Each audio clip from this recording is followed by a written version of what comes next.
3 clés pour voir les murailles d'impossibilité tomber.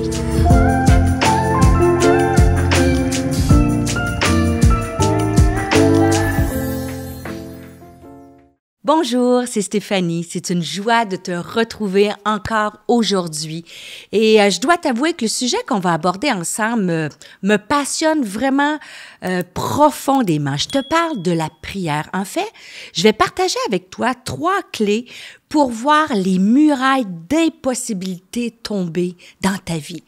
Et on va parler comment c'est possible dans la prière de briser ces murs qui nous empêchent de voir le miraculeux. Mais juste avant de commencer, j'aimerais t'offrir, sur le même thème que je vais aborder aujourd'hui, j'aimerais t'offrir gratuitement la masterclass de mon ami Luc Dumont, comment atteindre les sommets de ta vie.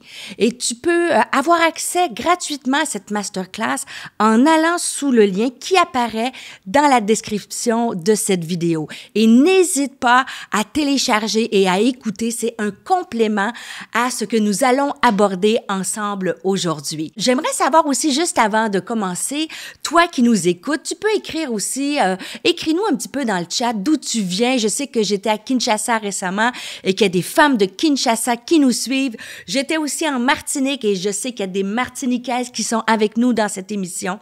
Alors, où tu es, n'hésite pas, commente, mets des commentaires si tu as apprécié, des questions, et cela m'aide vraiment à améliorer toujours plus cette émission Femmes de Destinée. Alors, comme je te l'ai dit, aujourd'hui, on va parler de la prière, et il y a un auteur que j'aime beaucoup qui s'appelle Mark Batterson, et Mark Batterson a écrit un livre sur la prière qui s'appelle The Circle Maker, et je t'encourage peut-être à l'acheter, à le télécharger en fait, si tu peux mettre la main sur ce livre. En tout cas, moi, ce livre a transformé littéralement ma vie de prière.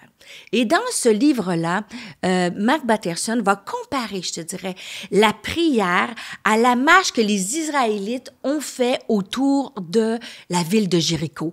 En fait, il compare la prière comme si lorsque tu pries pour une situation de ta vie, c'est comme si tu entourais la ville de Jéricho. Alors, la question que je te pose tout de suite en commençant, quel est le Jéricho de ta vie? Qu'est-ce que tu voudrais conquérir dans la prière? Si peut-être que tu luttes avec la maladie, peut-être même tu écoutes cette émission et tu es face à un cancer, je le dis parce qu'on a des commentaires, on prie pour des femmes qui nous ont écrit qu'elles étaient aux prises avec un cancer, alors peut-être que ton Jéricho que tu voudrais avoir, c'est la guérison. Peut-être que tu écoutes cette émission et puis ton Jéricho, que tu tournes autour, que tu voudrais voir le miraculeux, c'est peut-être tes finances, peut-être que tu as des soucis financiers et que tu as besoin d'une intervention divine de Dieu. Peut-être c'est une femme, peut-être une maman qui écoute, peut-être que ton enfant a des problèmes, peut-être de santé, peut-être de TDAH, d'hyperactivité, et que c'est difficile ton rôle de maman. Alors ton Jéricho, c'est de voir une percée dans la vie de ton enfant. Peut-être tu as un adolescent, un jeune adulte qui est tout près avec la toxicomanie, et ton Jéricho, c'est la libération de cet enfant-là. Et j'ai dit, le titre de cette émission aujourd'hui, c'est 3 clés pour voir les murailles d'impossibilité tomber. C'est que nous avons toutes, si on est honnête, on a toutes des Jérichos que nous voudrions prendre possession. Mais souvent, on est comme le peuple d'Israël, on fait face à des murailles. Qu'est-ce que c'est ces murailles-là? C'est des impossibilités, c'est des obstacles qu'il faut abattre pour voir les prodiges et les promesses de Dieu se réaliser dans nos vies. Alors, c'est exactement ça. Lorsque je vais dans la prière, c'est comme si je tourne autour de mon Jéricho, de la requête que je demande, que je dis à Dieu, Seigneur, j'ai besoin que tu interviennes dans cette situation-là et que tu es face à une muraille d'impossibilité. Tu ne vois pas encore ce que Dieu est en train de faire dans ta vie. Alors, on regarde aujourd'hui la première clé. Quelle est la clé pour voir les murailles d'impossibilité tomber afin d'entrer dans cette dans cette ville-là d'avoir la réponse à notre prière. Alors, la première clé que je te donne, ne te fie pas à la perspective que tu vois. Et je te rappelle un peu l'histoire du peuple d'Israël lorsqu'ils sont arrivés en face de Jéricho.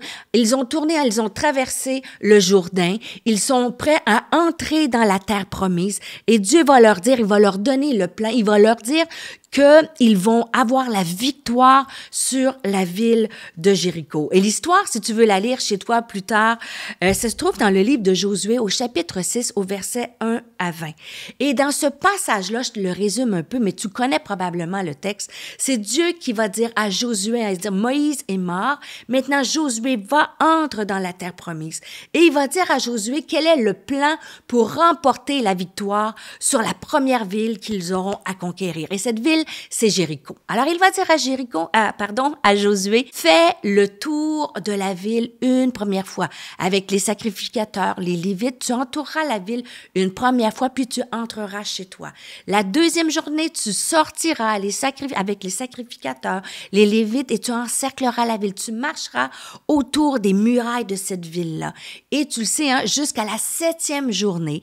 Et la 7e journée, Dieu donne le plan à Josué, il lui dira, tu vas tourner 7 fois autour de la ville de Jéricho et le peuple d'Israël, vous allez pousser un cri et les murailles vont tomber. Et lorsque Dieu donne le plan à Josué, il donne le plan dans Josué au chapitre 6 au verset 2. Mais en fait, l'histoire commence dans Josué chapitre 6, verset 1, et c'est écrit, je le te lis, « Jéricho était fermé et barricadé devant les enfants d'Israël. Personne ne sortait et personne n'entrait. » Et c'est par la suite que Dieu va dire à Josué le plan. Et c'est fou parce que Dieu dit à Josué qu'il va lui donner la victoire, que la muraille va tomber, mais ce que Josué voit, ce que le peuple d'Israël voit à ce moment-là, c'est que la ville est barricadée, elle est fermée. Et je te rappelle peut-être que, juste te mettre un peu dans le contexte historique, cette muraille-là de Jéricho, elle était extrêmement haute, plusieurs mètres de hauteur, mais elle était aussi extrêmement profonde. Par exemple, Rahab, la prostituée, la Bible nous dit que Rahab, sa maison, était sur la muraille qui entourait Jéricho. Alors, c'est fou parce que si Josué aurait regardé à la perspective, à ce qu'il voyait, il voyait qu'un immense mur et que personne ne pouvait entrer. Ta première clé pour voir tes murailles d'impossibilité tomber, c'est de ne pas te fier à ta perspective. Continue à réclamer les promesses de Dieu, le miraculeux de Dieu pour ta vie, pour ta maison, même si physiquement tu ne vois rien, même si physiquement tu ne vois qu'une muraille. Donc, première clé, ne te fie pas à ta perspective.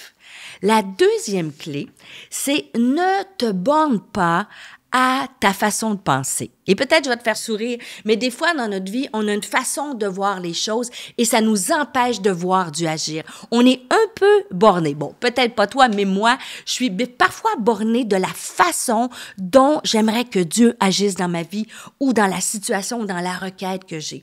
Et si je te ramène à cette histoire-là, c'est fou parce que en fait, Dieu va dire à Josué, qui est un homme de guerre, il va lui donner un plan, une stratégie qui est complètement farfelue pour lui. Je te rappelle un peu l'histoire. Moïse, on parlait de Moïse qui était un des plus grands prophètes qui avait accompli des choses extraordinaires. On connaissait Moïse pour être cet homme, un homme puissant qui connaissait Dieu.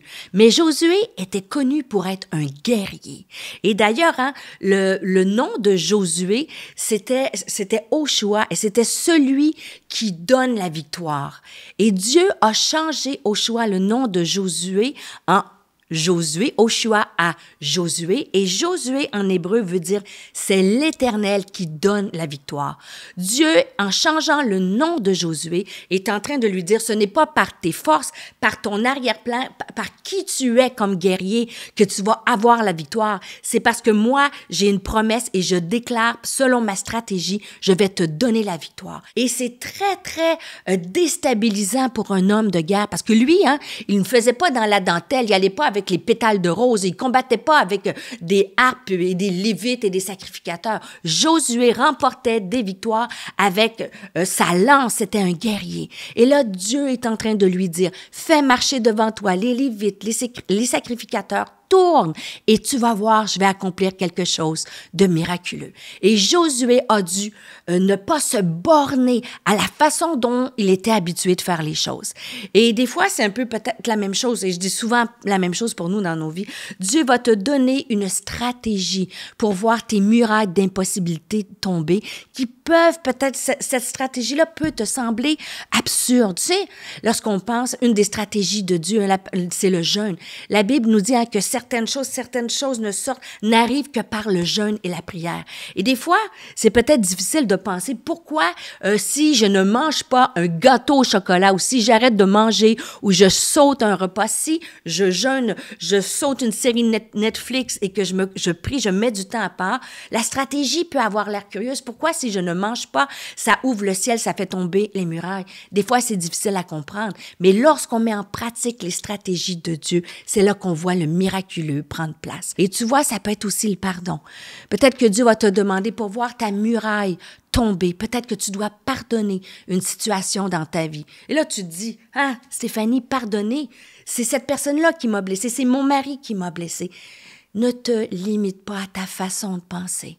Fais le premier pas. Peut-être que Dieu va mettre dans les prochains jours, et je prie pour toi, une stratégie qui a l'air peut-être ridicule, comme celle que Dieu a donnée à Josué. Et pourtant, alors que Josué n'a pas regardé à la perspective, il n'a pas regardé à son plan à lui, mais il a regardé au plan de Dieu, c'est là qu'il a vu le miraculeux prendre place. Et en Ésaïe, je te rappelle un des textes, en Ésaïe 55, versets 8 à 9, c'est un de mes textes préférés de la Bible, ça dit « Car mes pensées ne sont pas vos pensées, et vos voix ne sont pas mes voix, dit l'Éternel.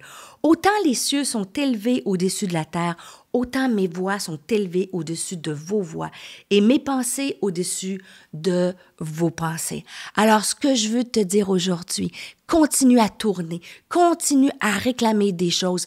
Ne te fie pas à ta perspective, clé numéro 1. Clé numéro 2, ouvre ton esprit à un plan peut-être différent. Ne limite pas ta façon de penser. Ouvre, dire, Seigneur, donne-moi une stratégie nouvelle. Et je dois te dire bien franchement que cette année, moi, Dieu m'a surpris. Il a ramené quelqu'un, un être cher dans ma vie. Il a ramené une personne à qui j'ai prié pendant 7 ans, je priais. Et Dieu l'a fait d'une façon tout à fait extraordinaire dans laquelle je ne m'attendais pas. Alors, dis au Seigneur qu'il vienne ouvrir l'espace de t'attendre, ta pensée. Ne te borne pas à ta façon de penser. Et la clé numéro 3, alors que j'arrive à la fin, et je t'invite à vraiment, mets-moi des commentaires par rapport à la perspective. Peut-être mets une prière dans le chat de dire, Seigneur, aide-moi à élargir ma façon de voir les choses, à comprendre que tes voix sont au-dessus de mes voix, que tes pensées sont au-dessus de ma pensée. Et finalement, ma dernière clé pour toi, ne te laisse pas décourager par le manque de progrès. Et tu vois, hein, le peuple d'Israël, avec Josué à la tête, ils ont dû tourner une première journée. Ils ont rentré probablement dans le camp, puis se sont aperçus qu'il ne s'est rien passé. Et ils ont sorti la deuxième journée. Alors, tout le peuple d'Israël, et peut-être les gars, ils rentraient dans leur maison et leur femme leur a demandé, « Qu'est-ce que tu as fait aujourd'hui? » Et là, ils ont dû dire, « On a tourné. » Et qu'est-ce qui s'est passé? Absolument rien. Et je te rappelle, hein, le peuple d'Israël, c'était les gens, les descendants de ceux qui ont tourné 40 ans dans le désert. Alors peut-être qu'à chaque fois qu'ils tournaient une journée après l'autre, ils se disaient, mais il se passe vraiment rien ici. Et peut-être que tu es en train de tourner autour de ton Jéricho, que les murailles ne bougent pas, et tu es en train de te dire, il se passe vraiment rien, et tu es découragé. Et moi, des fois, je me dis, hein, si j'avais été Dieu, mais il semble qu'après 1 ou 2, 3 tours, j'aurais laissé une petite pierre tomber de la muraille pour les encourager. Et peut-être que c'est la même chose, tu vois, aucune pierre tomber de ta muraille. Et je peux te comprendre, ça m'est arrivé. Mais je te dis aujourd'hui, accroche-toi. Tu es peut-être à un tour de voir les murailles tomber et vraiment ces murailles d'impossibilité tomber et je veux le déclarer aujourd'hui. Ne regarde pas ta perspective, ne te limite pas à ta façon de penser ou à ton plan et finalement ne te laisse pas décourager par le manque de progrès. Et Dieu est fidèle et je sais qu'il va accomplir ses promesses pour ta vie, car Dieu a des projets de paix pour ta vie, pour ta famille, pour ton futur. Alors, je te laisse là-dessus et n'oublie pas, hein, je t'offre encore cette masterclass gratuite. N'hésite pas à la télécharger et je veux te dire que je prie pour toi afin que tu puisses voir le miraculeux et que ces murailles d'impossibilité puissent tomber aujourd'hui dans le nom de Jésus.